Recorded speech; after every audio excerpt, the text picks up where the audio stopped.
Anyway, yung pag-uusapan naman natin ngayon is yung Laon album. Ito yung kasunod ng Alon album. Actually, back-to-back album sila. And talagang magkasunod ko sila ni-release kasi somehow connected yung storya or yung development kung paano ko gusto ikwento sa inyo yung kwento ng mga awit ko. Actually, konting trivia or konting kaalaman galing kay Olbap. Naka-ambigram actually yung album titles ko. Yung Alon, it directly translates to waves in English. And then, yung Laon naman directly translates to in time sa English. So, parang kalaunan, ganun. Ganun din kasi yung naging atake ko pagdating sa album. So, Alon, more on hardships, trials in life, obstacles, ganyan. Mabigat yung feeling, heavy. Mas more on just leaning to sad songs yung mga kanta.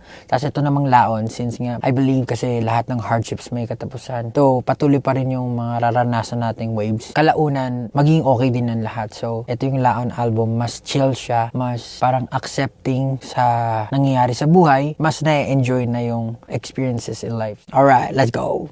Yung first song or yung title track dito sa album na Laon is yung New Moon. Maarte lang yung spelling niya, N-E-U-M-U-N, pero New Moon lang talaga siya. New as in bagong buwan, parang ganun, New Moon. And kasi dun sa story is, ito yung title track na pinili ko kasi ito yung pinaka main emotion nung album, which is parang wala ka nang pakialam kung ano man nangyayari sa paligid. Basta ginagawa mo kung ano yung nagpapasayo sa'yo, kung ano yung na-feel mo na tama, and kung saan ka makakahanap ng peace of mind. So, New Moon, basically kasi 'di ba may story nga na werewolf or yung wolf na nagtatransform every time na may full moon. So, yung New Moon is yung phase ng moon na parang natatakpan siya. So, basically, hindi ka magta-transform or basta yun siya, parang hindi ka maging werewolf. So, dun ko binase yung pinaka-story or yung pinaka-flow nung lyrics nung kanta. Parang, New Moon, just back me up. I don't want to engage. Let me disengage sa lahat ng negativity. Let me have my peace. Diba? Kung ano pa man mangyari, bahala na kung ganyan yung gusto nyo gawin sa akin. I don't want to engage because I don't want the rage in me to win or to break yung peace of mind ko. Ayoko na mangibabaw yung galit ko kasi maganda naman yung position ko in life. Masaya naman ako. And basically, ayoko lang mag-engage sa mga lahat ng negativity and I just want to live my life to the fullest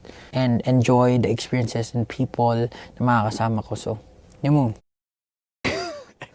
So, yun po, no? Maiba lang ng pwesto, pero nandito pa rin ako sa recording studio. Yung second song sa album ko na Laon is Don't Care. So, ito namang kanta na Don't Care, in genre niya siguro, ibabalik kayo nito nung mga Simple Plan na vibe, ganyan. Nung mga era na yun, sobrang na-enjoy ko yung pop rock music. Nakakatuwa kasi nung ginawa ko yung music, una, melody lang siya. I don't really care if you like me. I've been trying to hold the piss. It's a nightmare. Parang hindi ko pa siya nadidinig sa ganung vibe. Pero habang ginagawa namin siya ni Josue, parang sabi ko, ito yung vibe nito. Parang nung era kasi na yun, parang you feel free. You feel rebellious. Parang bagay na bagay sa kanya yung gantong genre. Kaya ganito yung napili ko na gawin sa music. Pagdating na naman sa lyrics, I don't really care if you like me. I've been trying to hold the piss. It's a nightmare. So, yung feeling na parang ihing-ihi ka na.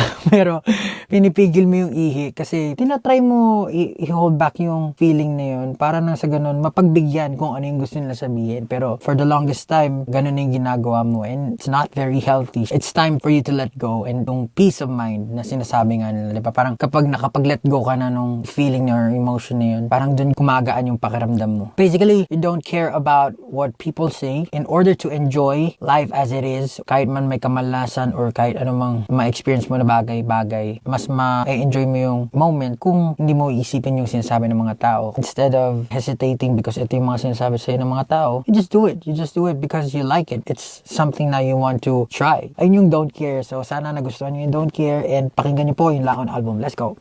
Butata! Ayan. Ang third song po sa album ko na Laon ay pinamagatang Butata. Kaya po Butata yung third song ko or kaya po yun yung naging inspirasyon ko kasi ako po talaga nung kabataan ko ay mahilig po talaga ako sumali sa liga, ganyan, barangayan. Kasama ko po yung mga kababata ko na naglalaro. Yung inspirasyon po talaga niya, yung personal experience ko talaga habang lumalaki na nagbibilad lagi sa arawan, yung pagtanghaling tapat, hindi matutulog. Kasi kapag tanghalian na, di ba, parang after kumain, papauwing ka sa bahay nyo ng magulang mo para matulog, para daw tumangkad ka or kung ano pa man. Nung araw po talagang mahilig ako mag-basketball. basketball. Up until now, mahilig pa rin po ako mag-basketball. Though, hindi na siya nagagawa ng lagi-lagi. Pero yun po talaga yung nag-inspirasyon ko dito. Para akong nagkakwento ng point of view ng isang tao na tumidepensa. Kasi more than scoring, diba, sabi nga nila, the best offense is defense. So, parang yung pag nakakabutata ng matindi, yun po talaga yung parang, yun yung moment na sobrang nakaka-hype. And yung butata, yung inspirasyon ko sa kanya, siguro nung pinapakinggan ko yung beat na gawa ni Simon, yun talaga yung unang pumasok sa isipan ko na parang, maganda gumawa ng music dito about basketball. Kasi sobrang na-enjoy ko yung basketball. Kinakwento ko kung paano dumipensa yung tao. Kasi buzzer beater na eh. Pinasa sa 3-pointer. It's something na sobrang nakakakaba pero hindi niya alam na mabubutata pala siya. Tapos doon sa second verse, ganun din naman. Ganun yung story. Parang pinakilala ko kung saan ako galing. Pata she was star player, Refinete back. Tapos yung favorite line ko yung dito yung parang tanghaling tapat laging nagbibilad. Kita na yung sando kahit pahubad. Relate ako doon kasi ganun ako nung bata. Tapos, second verse naman, parang yung story niya talaga, parang flashback. From nabutata niya na, pagdating sa second verse, medyo binalikan kung bakit napunta sa kanila yung bola. Parang ganun yung nangyari. And, pinasok ko pa rin siya sa tema talaga ng laon, which is lahat ng negativity supalpal. So, basically, butata is something na kahit ano pang kanigahan yan, butata yan sa akin. So, ayun po yung butata. Maraming salamat po sa pag-enjoy ng awit. And, ayun po, butata. Let's go! Yun, yung fourth song naman po sa Laon album is Puyat. Sa totoo po niyan, ang may pakana po talaga or may dahilan kung bakit may kantang ganito is si Josue.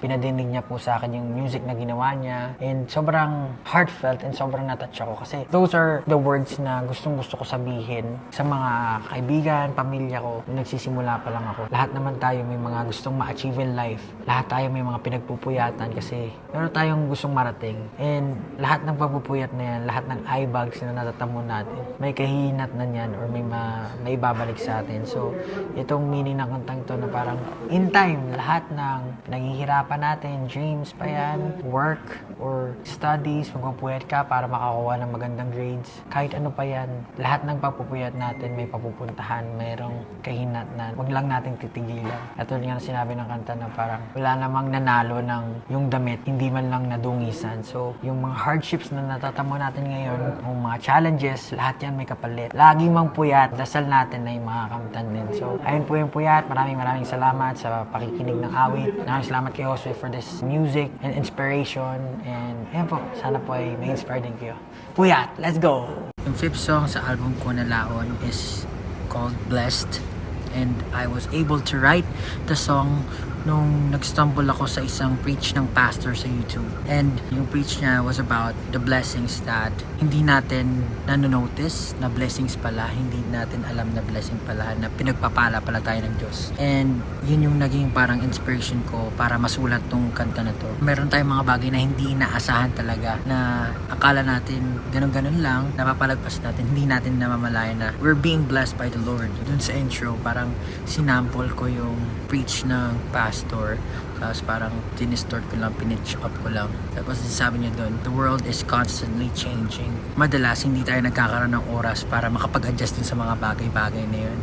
And kapag dumating na yung oras na meron na tayong wisdom para mag-react dun sa mga bagay na yun, hindi na natin siya mabigyan ng pansin or mabigyan ng tamang reaksyon kasi pagod na tayo dun sa lahat ng mistakes, sa mga dumb mistakes na nagagawa natin sa buhay. Kanta ko rin to for 18 na when we were starting, wala naman kaming inaasahan. We're just doing our best, trying to achieve our dreams, pero we're fortunate enough na pinagpala kami ng Lord ng 18 ng blessing ng mga hotdog na talagang sumusuporta sa amin. They were not part of the plan that we're trying to do, pero binigay siya ni Lord and sobrang blessed talaga kami. Masasabi namin na isang malaking parte ng career namin yung 18 talaga. Ang dami nang nangyari sa mundo and we're all stressed. Lagi kami kinakabahan saan kami magpunta kapag mag-release kami ng kanta. Nawawala yung stress namin, nawawala yung nervousness na, nawawala yung anxiety namin kasi alam namin na may nakasuporta sa amin. So, ayun yung blessed. If you have someone in your life that has been giving you this kind of feeling of security, this feeling of belongingness, pasalamatan niyo sila because you are blessed. We're all blessed. Yan po, blessed. Pakinggan nyo. first song naman sa album ko na Laon is called Tambol. Ito yung inspiration ko talaga dito. Yung Drums of Liberation ni Luffy sa One Piece. If familiar kayo sa One Piece, kapag nagtatransform siya sa Gear 5 niya, parang mayroong mga tambol na tutunog. Tapos magta-transform na siya. Pumasok sa isipan ko agad na, ito yung gusto kong sabihin. Kasi parang yung Drums of Liberation, from the word liberation, si Luffy yung parang papalaya sa mga tao. Binibigyan niya ng kalayaan para mag-isip, maging sila. Yung binibigyan ni Luffy ng freedom or ng kalayaan para maging sila. Para nagiging hero si Luffy pagdating din sa part na yun. Yun yung explanation sa Drums of Liberation. Naging inspirasyon ko si Luffy doon.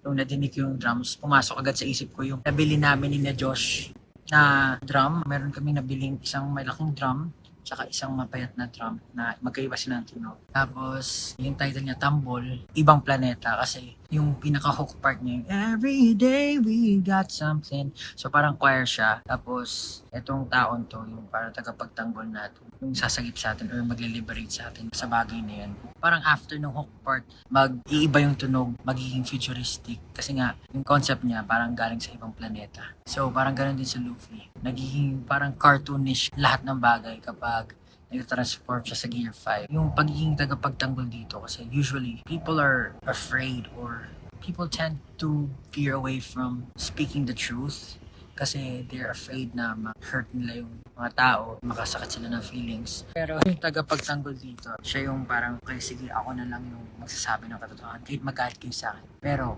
kailangan niyo yung bagay niya para nang sa ganun, magkaroon kayo ng improvement sa life. Siguro kailangan niyo malaman or maintindihan or marinig yung truth, nang sa ganun ma-adjust niyo yung sarili niyo sa mga bagay-bagay. So, yun yung meaning ng ibang planeta. Kasi nga, yun nga, taga-ibang planeta siya. Siya yung handang sumalo ng mga hurt para lang matutunan ng mga tao or maintindihan ng tao kung ano yung tamang bagay or kung ano yung tamang gawin. So, ayun po yung Tambol, Ibang Planeta. Sana po nagustuhan nyo.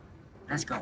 Yo, what's up? Pumasa po kayo. Andito na naman si Pablo. Ayun po for my last song story. This is for Mitcha. Pang 7th song po sa album ko na Laon. Siguro, first things first, kaya ako pinili yung Mitcha as the last song kasi gusto ko mag-end ng isang banger talaga na talagang mabubuhayan ng loob yung mga tao. Na kapag nadidinig nila yung kanta, it's like it feels like a battle cry to getting motivated to something that you really want to achieve or you want to do. Pwede mong pakinggan kapag nag-gym ka, ganun. Yung Mitcha, it's about doing whatever it takes para maabot mo yung pangarap mo. Kasi alam ko, isa sa mga dahilan kung bakit maraming unfinished business, yung mga pangarap na binitawan na lang. Kasi mas pinipili natin maging practical. Sobrang hirap kasi na magkaroon ng isang bagay na mag-hunt sa'yo for the rest of your life kasi hindi mo ginawa yung bagay or hindi mo sinubukan yung bagay na yun. And dun tungkol yung Mitcha. Yung Mitcha kasi parang ano yun kapag nagpapaputok ka ng labintador, di ba may Mitcha yun? So kapag siniliban mo siya or sinindihan mo siya, parang dun sa sabog. So gusto ko sabihin na ano pa man yan, kahit siguro pinagpaliban nyo yung pag-abot sa pangarap nyo.